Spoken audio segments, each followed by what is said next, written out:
Oke, assalamualaikum warahmatullahi wabarakatuh teman-teman. Jumpa lagi di channel kita. Kali ini kita ingin membahas apa itu TDS.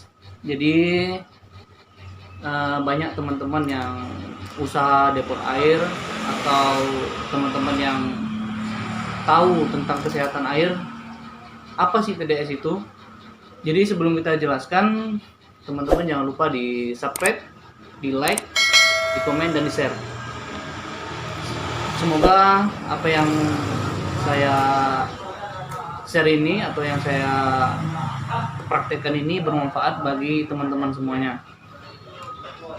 Jikalau ada penjelasan yang kurang atau yang tidak sesuai dengan aturan, maka saya mohon maaf, karena ini saya cuma mempraktekkan sesuai dengan apa yang saya baca.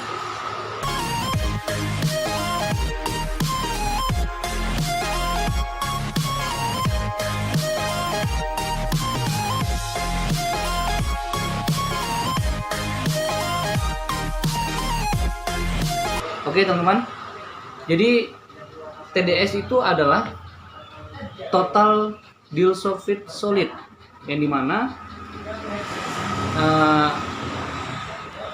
zat padat yang terlarut dalam air. Jadi banyak teman-teman yang bertanya, khususnya yang usaha depot air, bertanya TDS yang bagus untuk proses pengolahan air itu seperti apa gitu. Jadi sebelum kita masuk ke apa itu TDS, mungkin sedikit kita ulang tentang air minum. Jadi air minum itu apa teman-teman? Air minum itu adalah air mineral yang diolah atau yang tidak diolah tetapi dia udah layak untuk kesehatan tubuh kita. Itulah air minum. Dan itu saya baca di Peraturan Menteri Kesehatan nomor 907 tahun 2002. Jadi air minum itu adalah air mineral yang diolah atau yang tidak diolah tetapi dia baik untuk kesehatan tubuh kita, yang bisa kita minum. Itulah air minum. Itu yang sekedar yang saya tahu tentang air minum. Kemudian TDS itu adalah seperti yang saya bilang tadi, total disulfide solid yang ada di zat padat yang ada di dalam air. Jadi zat-zat yang ada di dalam air itu ada seperti kalium, kalsium, kemudian ada magnesium, kemudian ada karbonat, ada nitrat, ada bikarbonat, dan klorida dan nitrat sulfat teman-teman. Jadi dari zat-zat yang ada di kandungan dalam air itu mempunyai fungsi berbeda-beda untuk kesehatan tubuh kita. Karena tubuh kita membutuhkan zat-zat tersebut, tetapi tidak terlalu banyak, tidak terlalu besar. Jadi teman-teman, jadi kita masuk ke TDS. TDS yang layak untuk dikonsumsi untuk bagi tubuh manusia itu di Peraturan Menteri Kesehatan dan SNI itu adalah maksimal itu 500 ppm. ppm itu adalah part per million, atau bisa disebut juga miligram per liter. Jadi satuannya seperti itu.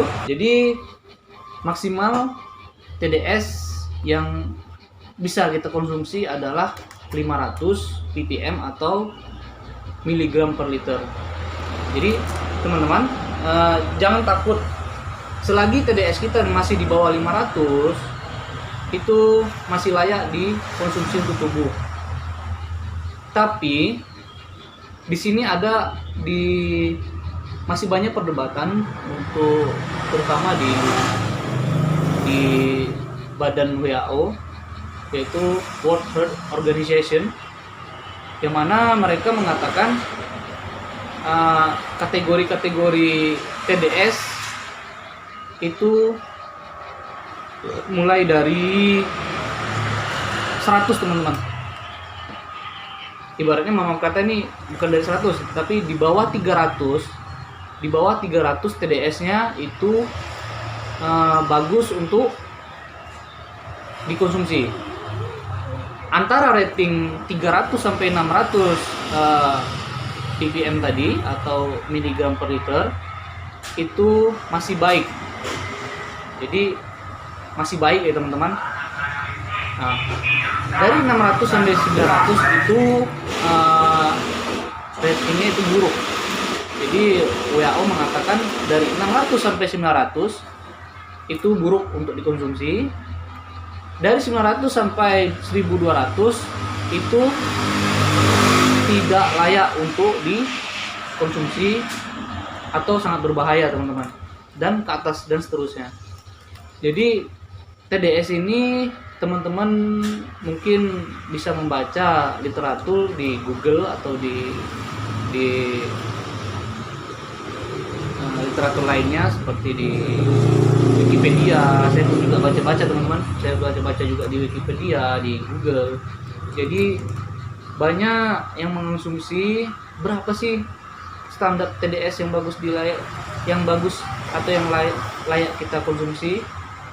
Jadi sebenarnya saya dapat menyimpulkan TDS yang bagus dikonsumsi, yang bagus atau yang sangat ibaratnya yang bagus atau yang standarnya itu ratingnya antara 100 sampai 300.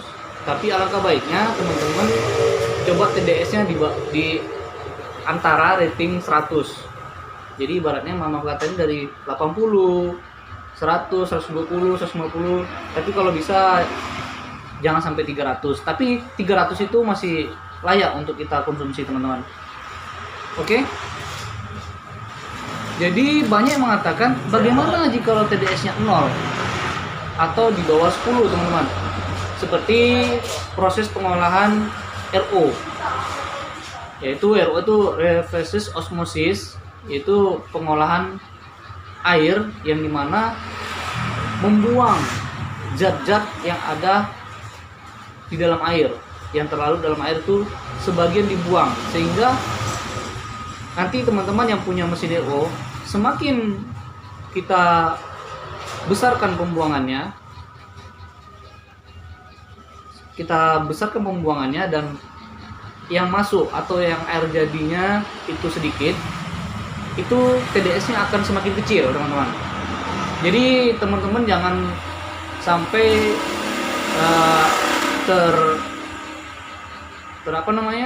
terasumsi bahwasannya TDS yang rendah itu, yang 0 itu bagus untuk kesehatan. Memang bagus teman-teman, tapi ibaratnya kita minum atau tubuh kita ini minum air yang TDS-nya 0 itu seperti kita minum hanya lewat saja. Jadi tubuh kita tidak bisa memanfaatkan air tersebut karena tidak ada zat kalsiumnya, kaliumnya, magnesiumnya, sulfatnya.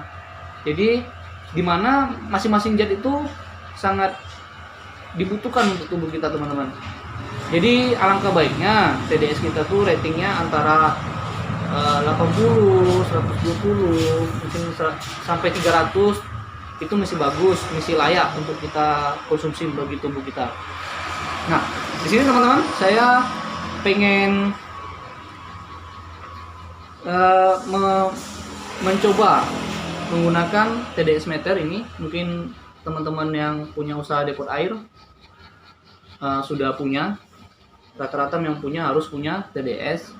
Ini bisa dibeli di toko-toko perlengkapan depot air atau di online pun banyak teman-teman. TDS meter ya. Ya walaupun dia tidak tapi ya membantu kita, bisa membantu kira-kira berapa TDS air kita. Jadi teman-teman, cenderung air TDS dengan tinggi, ya TDS ya dengan ppm atau miligram yang tertinggi tadi, yang mungkin sampai 500, sampai 1000, 2000, itu cenderung airnya seperti air keruh teman-teman.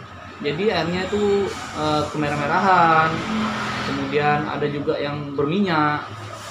Nah seperti itu teman-teman. Jadi kebanyakan seperti itu. Ada juga yang airnya bening tapi TDS-nya tinggi.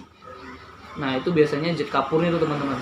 Itu jet kapurnya tinggi. Ibaratnya sampai 300 sampai itu berarti jet kapurnya tinggi teman-teman. Jadi saya coba ingin mempraktekkan ke teman-teman. Di sini ada 3 contoh air teman-teman, di mana air ini udah saya ambil dari berbagai macam sumber.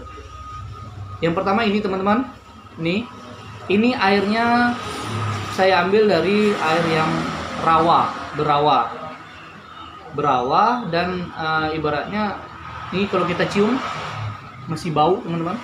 Ini dia, dan kita lihat nih seperti ada minyak-minyaknya di atas.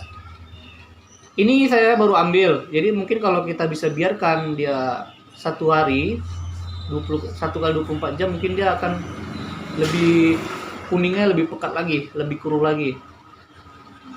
Nah kemudian ini saya ambil airnya dari air rawa teman-teman. Ini dari gambut, tanah gambut rawa. Ini saya ambil,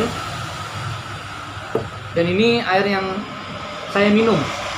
Jadi kita kan juga punya depot air minum. Ini saya ambil coba, tapi yang udah diolah, yang udah hasil dari karena untuk proses penyulingan, pengolahan filter air itu rata-rata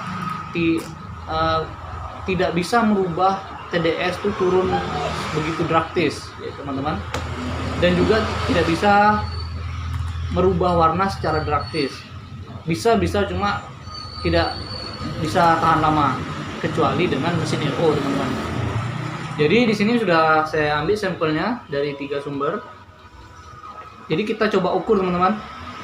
Nah, berapakah TDS air yang ada di rawa, kemudian TDS air yang di gambut, dan TDS yang udah disuling atau yang sudah diolah dan siap dikonsumsi.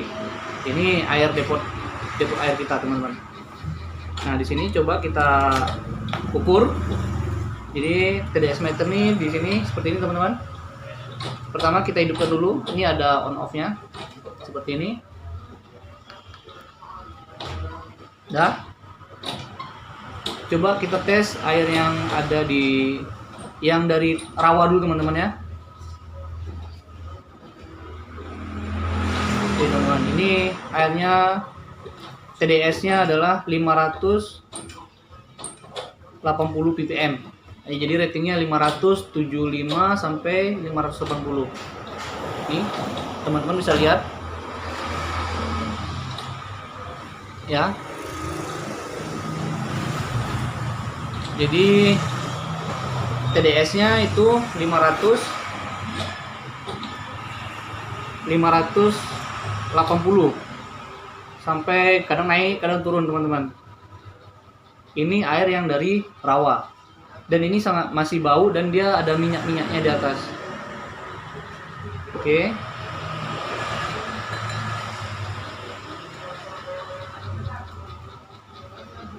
Alangkah baiknya ini kita cuci dengan air alkohol, tetapi cukup kita gini-ginikan aja supaya nanti dia nanti ada berubah sedikit teman-teman. Kemudian kita coba di air yang gambut teman-teman. Ini seperti ini. Nah ini ratingnya antara 300 sampai 310 teman-teman, TDS-nya naik turun. Ini teman-teman bisa dilihat ya, bisa dilihat air yang saya ambil dari tanah gambut itu TDS-nya 300 lebih ke atas juga, 310. Sebenarnya untuk air TDS air itu di berbagai maksudnya berbeda wilayah, beda daerah itu sangat berbeda-beda teman-teman. Tanah gambutnya, tanah rawanya Nah, kemudian kita coba tes yang air yang depo air minum kita, teman-teman, yang udah kita konsumsi. Jadi di sini memang ratingnya dari 90 sampai 100. Bahkan dia sampai 80, teman-teman. Ini dia TDS-nya. Ya. Jadi di sini turun terus sampai 96, 95, kemudian kadang naik lagi 100. Jadi rating antara 80 sampai 120, 150 itu masih bagus untuk tubuh kita, tubuh manusia, teman-teman. Oke, teman-teman.